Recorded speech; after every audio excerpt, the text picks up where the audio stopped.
An 8-hour eating window increases your risk of dying from heart disease by 91%. Drinking a gallon of water a day can literally cause your brain to swell, and nearly half of all protein powders contain unsafe levels of heavy metals. So yeah, that wellness routine you're so proud of, it might be actively destroying you. Look, I'm not here to shame anyone. I've done most of these things.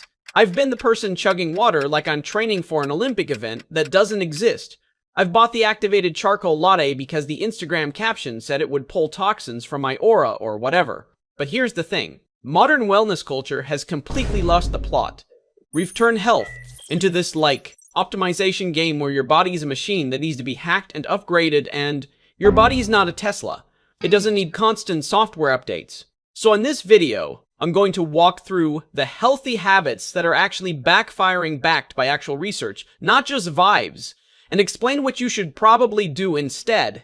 Some of these are going to make you mad. Some are going to make you defensive. That's fine. I'm already prepared for the comments. Let's go.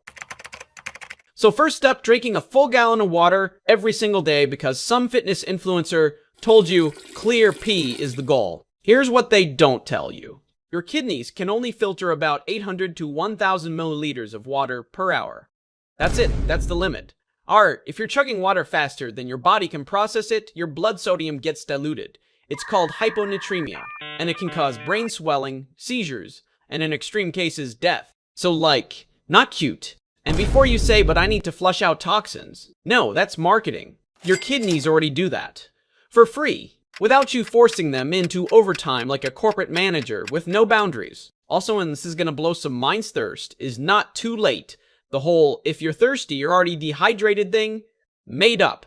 Your body is extremely good at telling you when it needs water. It's called being thirsty. Revolutionary. I know. Better approach. Drink when you're thirsty. Check your pee color. It should be light yellow, not transparent. And remember that food also contains water, so you're not starting from zero every morning. Also, fun fact, clear pee isn't the trophy. It's just pee. Next, juice cleanses. The 3-day reset that's supposed to flush out all the toxins you've accumulated from Chex Notes.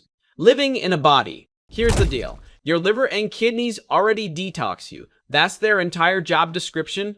They're very good at it. They do not need a $200 juice shipment to activate. But let's say you do it anyway. What actually happens? Well, a study from Northwestern in 2025 found that just 3 days of a juice cleanse caused shifts in your gut bacteria that are linked to inflammation and cognitive decline. 3 days! That's like a long weekend of making your brain worse. But hey, at least you got to post about it. And here's what else. Juice cleanses strip out all the fiber, which is the one thing your gut actually wants, and replace it with liquid sugar. So you get blood sugar spikes, crashes, fatigue, lightheadedness, and a fun new relationship with irritability. Oh, and some juices are high in oxalates, which can increase your kidney stone risk. And most detox products are completely unregulated, so you're basically just hoping for the best. Your body doesn't need a reset. It's not a router. Just eat some vegetables. Okay, this one's gonna make people mad, but we gotta talk about it. Intermittent fasting, specifically the really tight eating windows, like 8 hours or less. There was a large study presented at an American Heart Association conference that found people eating in an 8-hour window had a 91% increased risk of dying from cardiovascular disease compared to people with wider eating windows. 91%. Now before the comments explode. Yes, this is associative, not definitive causation. But that's still a massive red flag that we can't just ignore because it's inconvenient. And here's what else happens. With extreme fasting, you can lose lean muscle mass, mess with your circadian rhythm, and ironically, make worse food choices because you're so hungry that you just start cramming whatever's available into your face during your eating window. It's called reward-based eating, and it's why people end up eating an entire pizza at 7 p.m. and then wondering why they feel like garbage. Look, intermittent fasting isn't inherently bad. But treating it like a rigid religion where you're white-knuckling through hunger because you're not allowed to eat yet, that's not health. That's just suffering with a wellness rebrand. Better approach. If fasting works for you and you feel good, cool. But if you're constantly tired, irritable, and obsessing over the clock, maybe just eat breakfast. Quick pause. I know this is a lot, and I know some of you are like, well, what can I do then? And the answer is, Honestly, most boring, unsexy health advice is correct. Sleep enough. Move your body regularly. Eat a variety of foods. Don't stress about optimizing every single thing. But that doesn't get clicks, so here we are. Alright, let's keep going.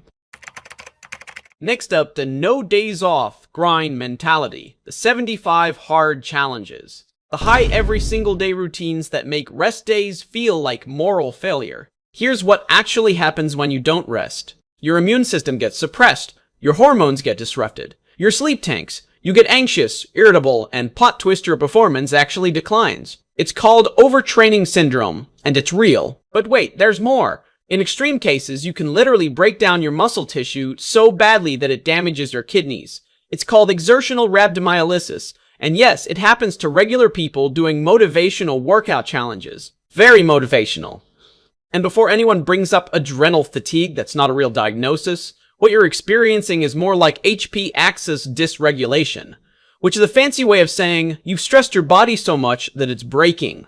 Better approach. Rest is not laziness. Rest is literally when your body gets stronger. Take at least 1 or 2 full rest days per week. Your muscles will thank you. Your nervous system will thank you. Your future self will thank you. Okay, this one genuinely surprised me. Protein powders. Seems harmless, right? Just extra protein. What could go wrong? Well, the Clean Label Project tested 160 protein powders from 70 different brands and found that 47% of them exceeded safety limits for heavy metals, and 21% exceeded twice the California safety levels. So that's not great. The worst offenders? Plant-based and chocolate-flavored powders, which had the highest Li content. But here's the other issue. When people get obsessed with protein maxing, they often crowd out other important foods like fiber, fruits, and vegetables. So you're hitting your protein goal, but your overall diet quality tanks. Protein is important, but it's not the only thing that matters, and if you're getting it from a powder that's also giving you a side of lead, maybe just eat some chicken, or beans, or literally anything else. And then there's raw milk, the natural health trend that somehow convinced people that pasteurization, a process that kills dangerous bacteria, is actually bad for you. One CDC investigated outbreak had 171 cases. 70% were under 18. 14% were hospitalized. And no, raw milk does not cure lactose intolerance. It still contains lactose. That's not how lactose works. Also, the probiotics argument? You can get probiotics from yogurt, or sauerkraut, or literally any fermented food that won't also give you salmonella. Just drink normal milk. Or don't drink milk. I don't care. But don't drink milk that can put you in the hospital because a wellness blog told you it was ancestral. I want you to take away from this video. The problem isn't that people care about health. That's good. The problem is that modern wellness culture treats your body like a machine that needs constant optimization, tweaking, and fixing. But your body doesn't run on optimization. It runs on homeostasis balance. When you override that balance with rigid rules, extreme habits, and internet trends that promise shortcuts, you're not hacking your health. You're just stressing your body in new and creative ways. And the wildest part? Most of the boring advice eat a variety of foods, move regularly, don't stress about perfection is still correct. It's just not exciting enough to go viral.